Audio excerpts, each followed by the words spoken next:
दोस्तों अभी अभी कोलकाता से एक बहुत बड़ी खबर सामने आई है।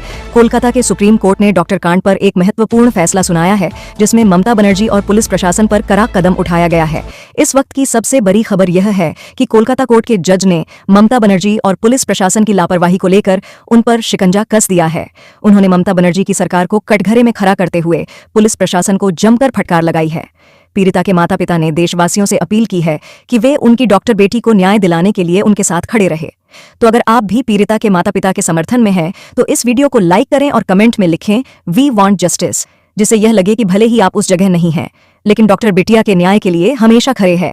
सुप्रीम कोर्ट के जज ने कोलकाता कांड पर जो फैसला सुनाया वह किसी तूफान से कम नहीं था। उन्होंने राज्य सरकार और पुलिस की लापरवाही पर तीखी आलोचना की और साफ साफ कहा कि यह मामला केवल एक अपराध नहीं है, बल्कि कानून व्यवस्था की पूरी तरह से अनदेखी का है।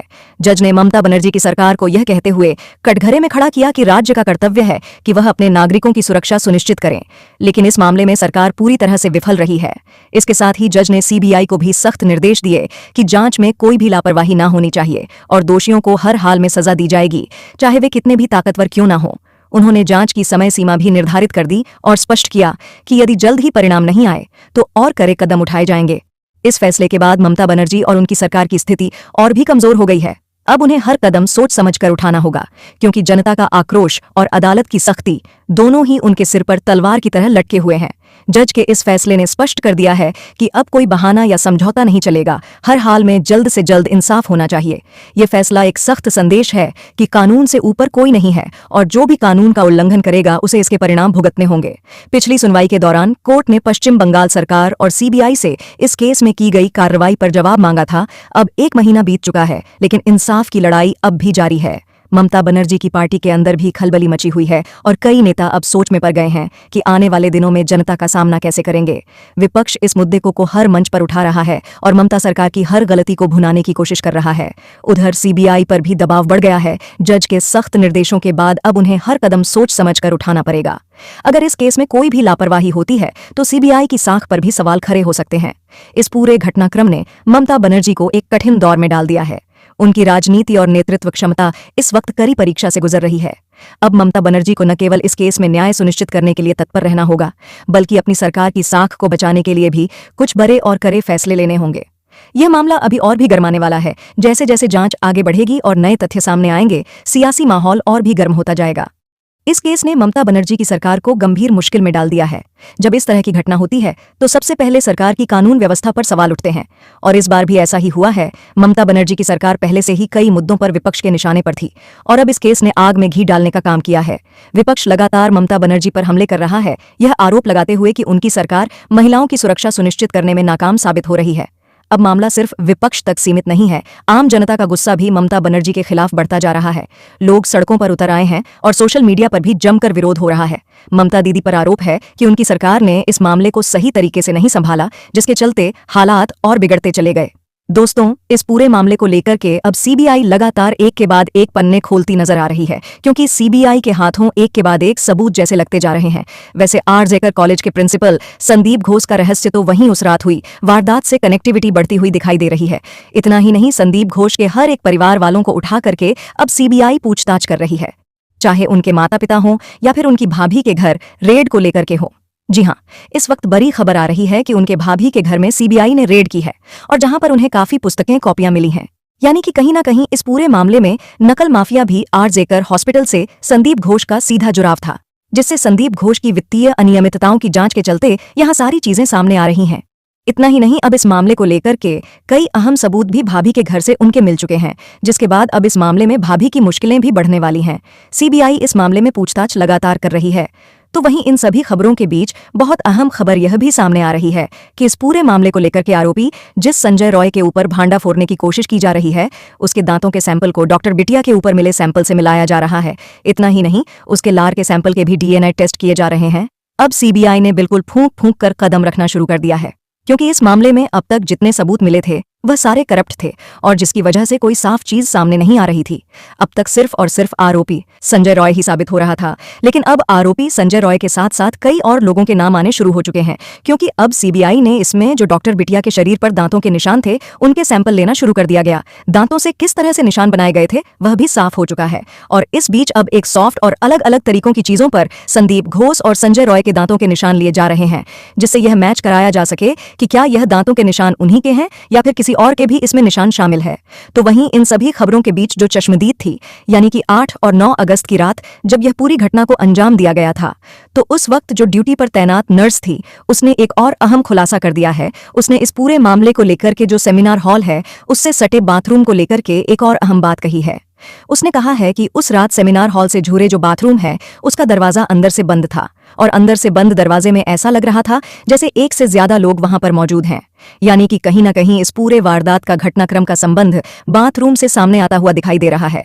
और जो वहां पर चश्मदीद महिला थी उसने भी यह बात भी स्पष्ट की थी कि उस रात जो ट्रेनी डॉक्टर को उन्होंने देखा था वह ट्रेनी डॉक्टर के कपड़ों में खून लगा हुआ था, और उन्होंने कहा था कि रूम नंबर 4 में एक मरीज के इलाज करने के दौरान उन्हें यह खून लग गया है और अब वह इस खून को लेकर के नहाने जा रहे हैं। हालांकि इस बात को लेकर के जब उन्होंने पूछा कि आखिर वहां पर और कोई नर्स मौजूद थी तो वह इस बात का जवाब भी नहीं दे पाया। और वास्तव में जब इस बात को बाद में पता करने की जांचने की कोशिश की गई कि क्या 4 नंबर रूम में किसी ने सीआरपीसी दिया था, तो इस बारे में चर्चा समझ में आए कि यहां पर कोई नर्स मौजूद नहीं थी। वास्तव में कोई नर्स वहां किसी डॉक्टर के साथ, किसी ट्रेनी डॉक्टर के साथ गई ही नहीं थी। अगर ऐसा है तो आखिर अकेले सीआरपीसी उसने कैसे दिया, ये बात किसी को हजम नहीं हो रही है।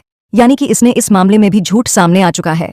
और इस मामले को लेकर के जब सबसे अहम बात यह थी कि जिस ट्रेनी डॉक्टर ने उन्हें देखा था उस ट्रेनी डॉक्टर ने यह बात स्पष्ट कर दी थी कि उसने ना तो उन्हें पहले हॉस्पिटल में कभी देखा और ना ही इस घटना की इस वारदात के बाद उन्हें कभी वापस से हॉस्पिटल में देखा गया।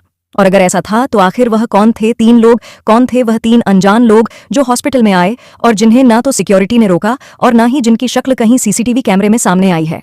आखिर वह कौन लोग हैं, यह एक बड़ा सवाल है। और क्या उन्हें गुप्त रास्ते से हॉस्पिटल के अंदर प्रवेश कराया गया था, क्योंकि सामने के रास्ते से सीसीटीवी कैमरे में ऐसी कोई फुटेज सामने नहीं आई है।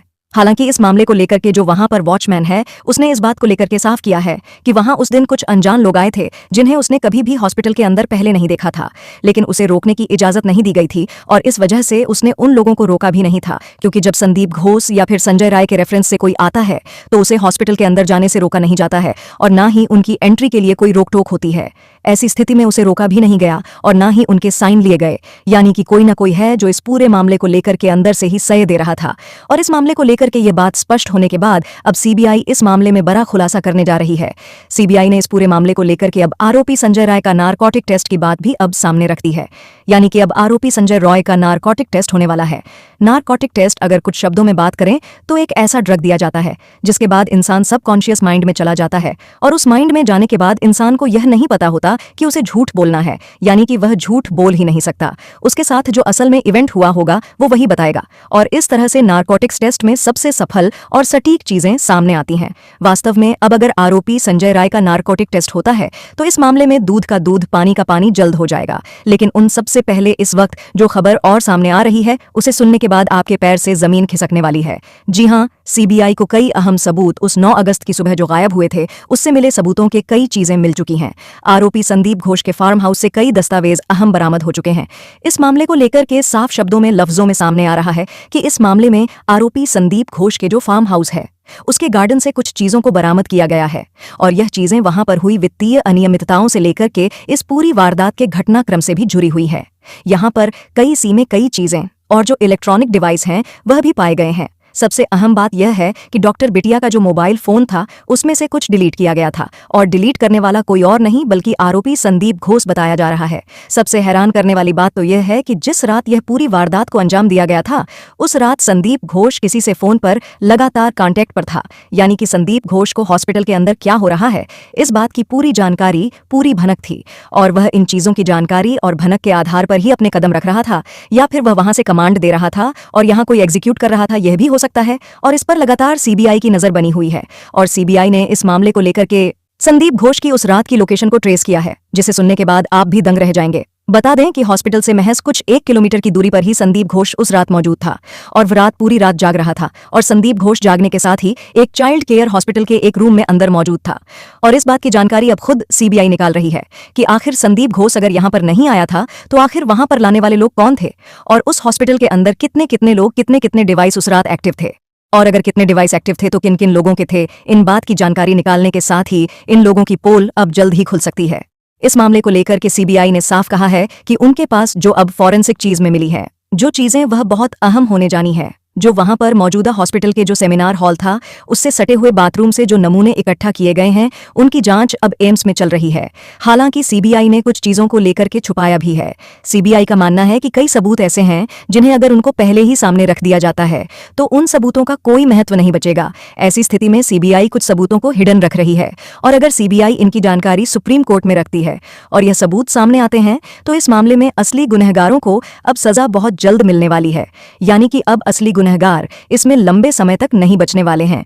आपको क्या लगता है इस मामले में क्या क्या वास्तव में अकेले संदीप घोष और आरोपी संजय रॉय ही शामिल रहे होंगे? क्या अकेले संजय रॉय इस पूरी घटनाक्रम को अंजाम दे सकता है जिस तरह से उसे देखने में लगता है, या फिर एक अकेला इंसान और एक अकेली लड़की के साथ इतनी हद तक क्या क्या कर सकता है?